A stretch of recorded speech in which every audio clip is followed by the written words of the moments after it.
A look at the danger facing so many Western communities that rely on what has just been named America's most endangered river.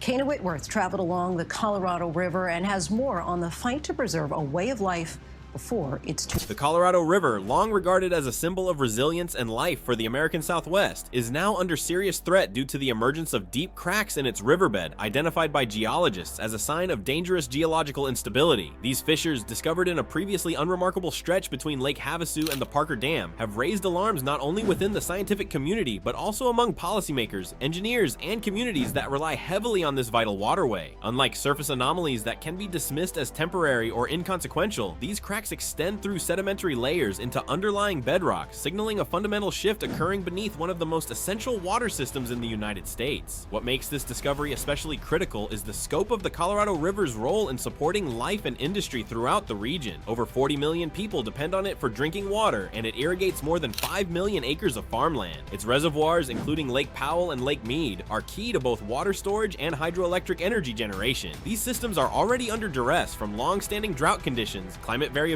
and mismanagement. The sudden emergence of structural damage in the riverbed introduces yet another layer of complexity to a system already strained to the breaking point. Experts attribute the cracks to a convergence of natural and anthropogenic pressures. While no recent major seismic event has been recorded in the area, the region is not immune to tectonic movement. The Colorado Plateau has experienced tremors over time, and even minor seismic activity can create fissures in brittle sediments, especially where the river has eroded the landscape deeply over millennia. Added to this are the consequences of intense groundwater extraction, which has led to subsidence as underground cavities collapse due to lowered aquifer pressures. When river flow diminishes due to climate-related drought and overallocation of water rights, it further compounds the likelihood of sedimentary failure. Unlike uniform geological beds, the Colorado River meanders through terrain composed of diverse materials, including sand, clay, silt, and rock. These compositions vary in density and cohesion, making certain regions particularly susceptible to cracking. The cracks can begin in weak zones and propagate rapidly once the equilibrium is disturbed, especially where compacted layers rest on more brittle substrata. This can result in new stress patterns that trigger additional fractures both upstream and downstream. The extent of the discovered fissures stretches for approximately 10 miles, though satellite imagery and remote sensing suggest the network may be more expansive than initially believed. The potential consequences of this development reach far beyond geological curiosity. Structural changes in the riverbed threaten the coherence and predictability of river flow. This unpredictability endangers engineered systems like irrigation channels, intake stations, and dams, all of which are designed based on assumptions of a stable river profile. Should the cracks widen or deepen, there could be seepage of river water into underground cavities, diverting flow from existing channels and depleting water available downstream. Such developments would force water authorities to redesign delivery mechanisms and reassess emergency response strategies. The ecological impacts are just as dire. The river's flow regulates temperature, sediment transport, and nutrient distribution, each of which is vital to aquatic ecosystems. When fractures alter these dynamics, it can disrupt breeding patterns, habitat viability, and food availability for species across the basin. Pollutants once safely embedded in sediments could be exposed, releasing toxins into the water column and aggravating existing environmental degradation. This contamination could then move across the food web, leading to cascading biological consequences that are difficult to reverse or contain. Hydraulic engineers have been forced into urgent reevaluation of risk assessments, as existing models no longer hold up against the unpredictable nature of subsurface deformation. In worst-case scenarios, water could bypass current paths and carve new ones, compromising city and farm supplies while endangering reservoirs and power stations. Any significant drop in river levels or diversion of flow jeopardizes energy generation and municipal treatment facilities that rely on stable pressure. Urban centers like Phoenix, Las Vegas, and Los Angeles could face the immediate need for water rationing, reallocation, and costly infrastructural adaptations.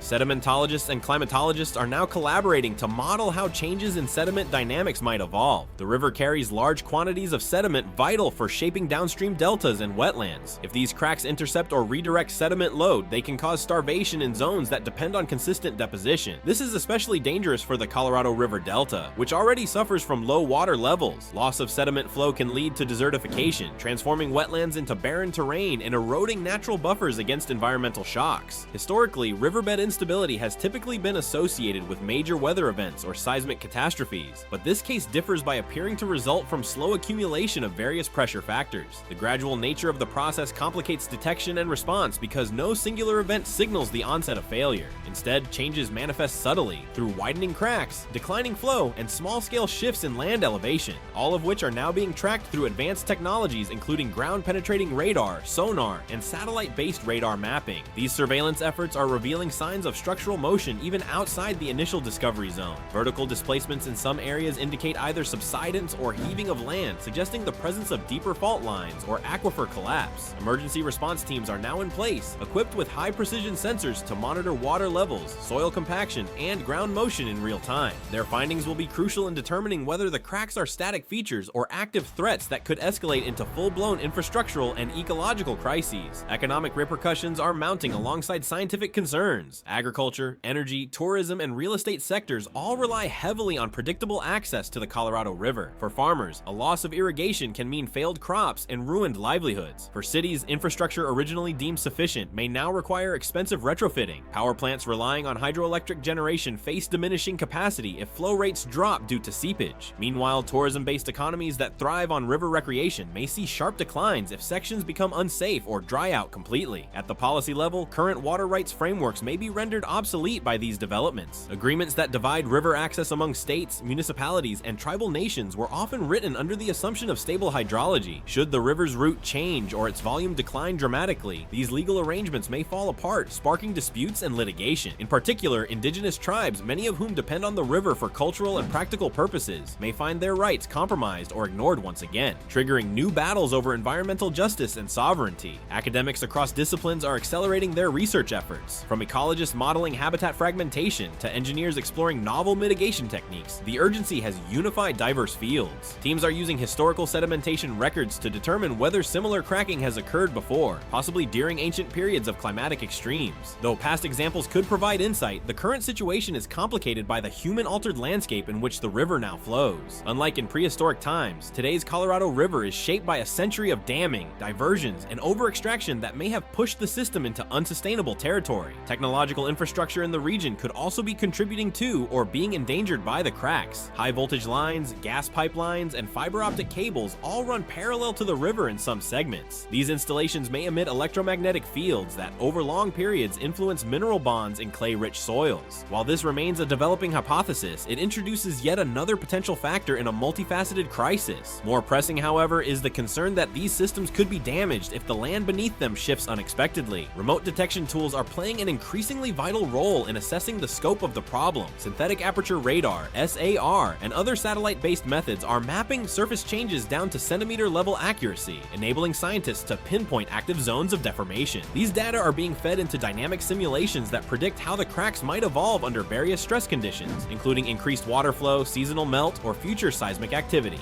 From a climatological standpoint, long-term drought has dried out upper sediment layers, making them brittle and less resilient to shifts. Without consistent moisture, materials like clay lose their structural cohesion, cracking more easily under stress. With temperatures in the west continuing to rise and snowpack in the Rockies diminishing, there's little expectation that natural replenishment will reverse these trends. The cracks, then, are not just an isolated incident, but a symptom of a much broader environmental transformation driven by climate instability and human overuse. Ecologists are particularly concerned about the potential for cracks to disrupt vegetation that stabilizes riverbanks. Trees and plants with deep root systems help maintain soil integrity, but their health is already in decline due to groundwater depletion. If these stabilizing agents are lost, entire sections of riverbank could erode, leading to landslides or the collapse of nearby structures. This degradation would also destroy habitats for countless species that rely on the delicate interplay of land and water along the river's edge. Another emerging threat involves previously buried contaminants. Many parts of the Colorado River pass near legacy mining sites, agricultural runoff basins, and waste disposal zones. Under ordinary conditions, these pollutants remain sealed within sediment layers. But as cracks widen and deepen, they can create conduits for toxins to seep into the water column. These chemicals could pose serious health risks to communities that rely on the river for drinking water, as well as to wildlife already struggling to adapt to changing ecological conditions. Municipal utilities are now facing the double burden of managing both water supply and quality in the face of uncertainty. Treatment facilities designed for consistent water input and and known contamination profiles may be ill-equipped to handle unpredictable changes in volume and content. Retrofitting these systems to accommodate fluctuating levels and new toxins will be expensive and time-consuming, yet the urgency of the moment leaves little room for delay. Even micro-level biological activity is under scrutiny. Burrowing animals and microbial life can destabilize compacted soil layers over time, creating small voids that contribute to larger fractures. In the current context, these minor disturbances may serve as ignition points for crack propagation, especially when combined with water pressure fluctuations or seismic vibrations. Researchers are examining sediment cores to assess microbial gas production, which in anaerobic environments can build up pressure and lead to localized sediment explosions. Infrastructural engineers are also reevaluating dams and flood control systems. The Parker Dam and others like it were built on assumptions of foundational stability that may no longer hold. New sensors are being installed to measure stress and strain in critical areas, and some designs may require reinforcement to handle altered flow dynamics. Meanwhile, hydrologists are deploying fluid dynamic models to simulate how water might behave if cracks create new underground channels, potentially siphoning flow away from essential surface systems. International implications are emerging as well. The Colorado River flows into Mexico, and any disruption in U.S. management directly affects cross-border water agreements. Mexican officials have already expressed concern and requested access to satellite data to assess potential impacts. Diplomatic tensions could rise if water delivery obligations become impossible to meet due to structural failures on the U.S. side. At the core of all these cascading concerns lies a sobering truth. The perception of the Colorado River as a stable, controllable resource is rapidly eroding. This river, once a monument to American engineering and natural majesty, is now revealing the limits of human dominion over nature. The cracks forming within its bed represent not only physical fractures, but also a profound challenge to systems of management, belief, and planning that have defined the American West for generations. What lies ahead is deeply uncertain. The fissures could stabilize, providing a window of opportunity for adaptation and recovery, or they could spread, unleashing a domino effect of failures that touch nearly every aspect of life in the region. Addressing this crisis will require more than technical solutions. It will demand bold governance, collaborative science, and a renewed ethic of stewardship, one that views water not as a commodity to be exhausted, but as a living system to be understood and respected. The stakes are nothing less than the future of a region that has depended for too long on the illusion of invincibility in its most vital resource.